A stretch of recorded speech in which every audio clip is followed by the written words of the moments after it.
என் அணுச்செல்லம். முதல் முத்து ஈன்ற பின் 32 வருடங்கள் காக்க வைத்து ஏங்க வைத்து என் மடியில் மலர்ந்த மரகதம் அவள். அளவு பார்த்து செலவு செய்யும் எங்கள் வீட்டு கணக்கு பிள்ளை. சரி தவறை ஆய்ந்து பேசும் எங்கள் வீட்டு நாட்டாமை. சுற்றம் அனைவரிடமும் சுமூகமாய் பழகும் பண்பு. எப்போதோ எட்டி பார்க்கும் கோபம் கூட ஓரழகு. தமக்கை தங்கையை தாங்கும் துலாபாரம்.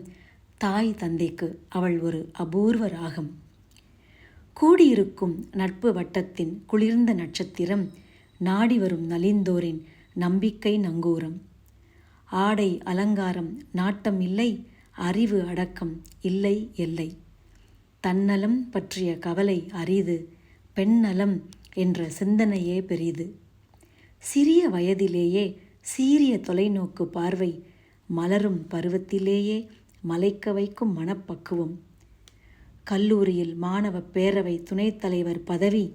ஆற்றிய செயல்கள் மிக பாராட்டப்பட்ட சாதனைகள். கடவுள் எவரும் இல்லை என்பாள். கொண்ட கடமையை கருத்தாய் ஆற்றுவாள்.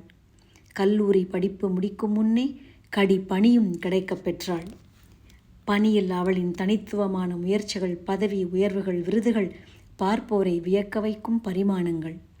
இலுமினேட் அவளின் அன்றாட வாழ்வியல். சாகா அவளின் புதிய முயற்சி. இலவச பள்ளி அவளின் கனவு.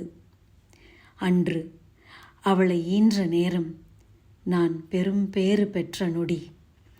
இன்று அவள் உயரம் பார்க்கும்போது நான் உச்சி குளிர்கின்றேனடி. வாழ்க வளமுடன், வாழ்க வளமுடன், வாழ்க வளமுடன்.